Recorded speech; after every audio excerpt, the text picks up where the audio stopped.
So I think the beauty of cities is other people. I know people say hell is other people, but I also think there's something beautiful about that.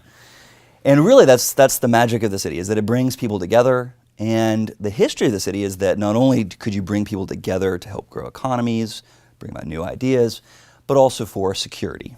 In some ways we've lost the security side, but really the value of bringing other people together in community hasn't gone away. In fact, it's only increased as economies have changed, as the ability, we thought that there would be the death of distance with the rise of the internet and communication technologies. And in many ways, the city's just become more important, bringing lots of smart people together with all their wit and wealth. There's something valuable about that that leads to innovation and productivity. Something about a doubling of density leads to anywhere between, the numbers range, but 6% increase in productivity over time to sometimes in the double digits. And businesses also pursue that. There's a fascinating story with Bill Gates. Bill Gates and Paul Allen, these two people, they made a little bit of money in business, started a tiny Wait, who was that software again? company. I know. It's a little company called Microsoft. Okay. But they actually started in New Mexico. And when they started their company, they decided, they found one reason to move to Albuquerque. There was this nascent tech community there. They were able to find the resources they needed for hardware. There's Whataburger there. Obviously. That's crucial. Whataburger's really big in Texas, where I'm originally from, so let's make sure we get that straight. But then they ended up moving back to where they were from, which is Seattle. Now, Seattle at the time was known for actually being something akin to a Pacific Northwest Rust Belt. So tons of people were moving. There was a billboard along the side of the highway that said, "Well, the last person to leave Seattle, please turn out the lights." And it's hard to remember that because today Seattle is a booming city. It's not just Microsoft. It's also Amazon. Many other cities are trying to emulate what makes Seattle successful.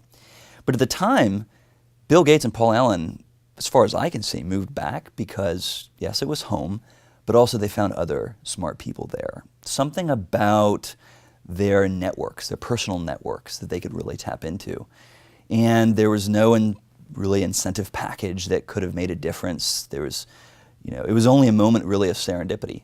But it was other people and it was their personal networks that really made all the difference, and ultimately made the difference for Microsoft and Seattle. So before we get to talking about the closing of the American city, which you've done a lot of research and writing on, what in the past 30 to 40 years has made cities more attractive? It seems like in the 70s, sometime around then, our cities weren't booming places. DC wasn't a really booming place. You just mentioned Seattle wasn't a booming place. So what has happened in the past 30 or 40 years to change that? There were a number of different factors that led to the decline of cities for a time. So one of that was simply a rise in crime. There's a sharp, sharp rise in crime that went through the 50s, 60s, 70s, 80s, and people did not want to be in a place where they were going to get mugged, and I can't blame them. There was also changes in the economy. So if you look at the number of blue-collar manufacturing jobs in New York City, they've gone from counting in the millions to, by some estimates, counting in the 70,000 sort of range, 75, 76,000 blue-collar workers in New York City alone. That's been a profound change. And there was also the advent of this little thing called automobile. And so people said, I can get a parcel of land, I can get my own little piece of America somewhere else, and it's cheaper, and I get a yard, and I get my shopping malls, and I get all these beautiful things. And for a time, that played out, and it was, I think, tremendously successful. But then crime began to drop off, and then the economy began to change again. So the increasing returns, as I'd mentioned earlier, to lots of smart people being in close proximity to one another dramatically increased. All that digital technology, I think, is only the beginning, but it began to play out in the 80s, 90s, 2000s. And so you saw the rise of startup communities in cities. You saw the rise of tech firms. Silicon Valley, in many ways, even for as suburban as it looks, is actually very dense. And it shows how the benefits of having lots of smart people together made a huge difference. And young people followed, but not just any young people. Smart, highly educated, for better or for worse, often of one ethnicity, just lots of white, younger, highly educated kids moved into the cities and began to transform it. So we've seen these cities grow immensely in the past 20 years, especially New York, San Francisco, LA, these places. But yet you still say, even though people are flocking to cities, there's a lot of things that make them closed. Living in DC, we know that one of those things is high housing prices. Why is that? Is it just because there's such high demand, or are there other factors playing into it? There's this little thing called Econ 101. So as demand rises, you generally want supply to keep up. And if it doesn't, you get these higher prices. And that's basically what's happening. So lots of very smart people, lots of wealth pouring into the cities, people following that wealth. And that yet supply does not keep up with that demand. Supply of housing, and in some ways supply of local business activity. Now, there are a number of reasons for that. But I would often point to just a few. So zoning regulations, basically dictating what you can build and where makes a huge difference. It tells you how dense certain activity can be. If there's derelict properties, you can't build one type of building or another to help fill that space. It makes life generally difficult. And so that is driving a huge growth in prices. I would also say, too, it's often a mismatch between what the local market needs and what is actually being supplied. No matter the cause, what we know is that 20 of America's 100 largest cities have housing markets where the median house is going to be out of reach for the median middle-class household. We also know that workers are earning $9,000 less annually because of these housing restrictions.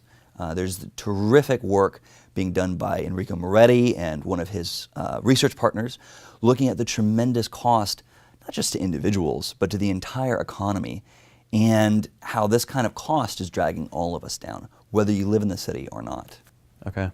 And so another issue that obviously you've done some research about, but we see all over the place, is that small businesses are not able to start. We have a pretty thriving food truck community here in DC, just down the street at Farragut Square. There's food trucks every day. But it's difficult for these people to be in business because of the different regulations and permits that they have to get. Could you talk a little bit about that? There's surprisingly little research on the burden that local regulation has on small businesses. But you just go out and talk to small businesses. I spent some time in downtown Los Angeles recently. I remember walking through downtown and talking to small businesses, and they would say, if we all actually fully complied with local regulation, none of us would be in business today. And when you look at what little research is out there, some of which I've done, others through Thumbtack, when you look at that burden of local regulation, it is one of the biggest drivers of cost for small businesses and one of the biggest decisions on where they locate. And this is particularly true for the types of services and offerings that aren't in so-called traded economies. So these are more local offerings, whether you're talking a dry cleaner or a food truck or a restaurant. These are the mom and pop shops that people have often looked to create opportunity, create jobs, and particularly if you're an immigrant, you want to set up a food truck. That is very, very difficult in most cities today, and there's something wrong with that. Through my own research, I've found that there's a huge variance in the burden to starting a business between even a place like New York and Los Angeles, let alone Los Angeles, San Francisco, and Dallas or St. Louis. Something about starting a business can be not only highly complicated and time intensive, but also costly. Something like an 18 times difference between New York and Los Angeles is what you're talking about when you're starting a business. Now, these types of fees aren't necessarily very costly, especially if you're a startup, but the time that it takes, the complexity, the amount of knowledge that it takes is very costly, especially if English is a second language. If you have a family that you're trying to maintain and you're trying to start this business up, that is very costly. It's not going to stop Facebook, but it may stop a food truck. Are there a lot of, or are there any bright spots across the country? Are there any places that are particularly doing things well? And kind of from those experiences and things that you've seen, do you have any concrete ways that we can move forward to make the city a more open place? Sure. So one of the things that I'm fortunate to do is be able to go out and meet startup communities. So no matter the housing markets, no matter the eccentricities of local government, there is something that's just really, really cool that's happened in the startup communities. These are young people coming up with lots of ideas, and often, as we're seeing, to benefit not just customers, but citizens, to help improve the civic and social space. And so, in fact, I just came from Denver. I think it's a city that you know something about. And Denver is seeing tremendous growth in their startup community. And one of the things that I look at a lot is the role of the local networks. If you have open, dense networks of startup activity, that is in many ways the secret sauce of what makes these communities grow and thrive. It's what made Silicon Valley in many ways successful when tied with their institutions and culture, and in their ability to evolve their economy over time, trade, an ability to create semiconductors and eventually create social media. That's tremendous. But when you look at the entire business community, I would say, look at the example of Kansas City. KC BizCare. This is a one-stop shop, one-stop permitting shop. So if I'm trying to create a business, I just go into one office and I talk to one person or a group of just one group of regulatory experts that'll help me navigate the process and make it as easy and seamless as possible. You know, in many cities, they're not even reducing the regulatory burden per se. They're just simply helping act as a Sherpa to guide you through that process and up the regulatory heap. It's like TurboTax for business permits. Something like that, right? But they're also making sure that no matter your background, no matter your wealth, you have, or connections, you have the opportunity to start a business. We also see many other cities trying to learn from the example of Houston, for instance, which technically, although in reality, in some ways they do have a degree of zoning laws that dictate what should be built, where, how much. But many other cities are saying, what can we learn from their example to help create space for more development? There are ideas from many in the Won't community. Like I said, there's a lot of agreement that some change needs to happen here. But many are trying to say, well, can we introduce more voices regionally so that we can make planning decisions regionally? Because that is in many ways where the benefits of development go. While the costs are localized, so you hear a lot of the opposition from local voices, the benefits of everything from housing to new businesses to even transportation and infrastructure, all of those benefits go to the entire metro and to the entire region. So can we get some of those voices to come in and have their say? There's one idea around regional budgeting for housing development. We just need more of these ideas out there, and we need more people giving them to these smart, innovative leaders at the local level to really make change happen for all of us. So what's your outlook for maybe 20 years from now in the American city? Are we witnessing a new American century for the city? That sounds very familiar. I know. I feel like some presidential candidate brought that up. I do believe that the city is at the forefront. Any urban area, it's dense, has lots of very smart people together, is at the forefront of this new economy that we're building. So some people look at the rise of lots of millennials coming into the city and say that this is a fleeting moment. They also point out to the fact that they're primarily white, they're primarily highly educated, predominantly wealthy, a lot of wealthy Gen Xers too, and say, well, this is just an opportunity for a single subset. Clearly, we need to do everything we can to make sure that it's not just for wealthy hipsters moving into a neighborhood.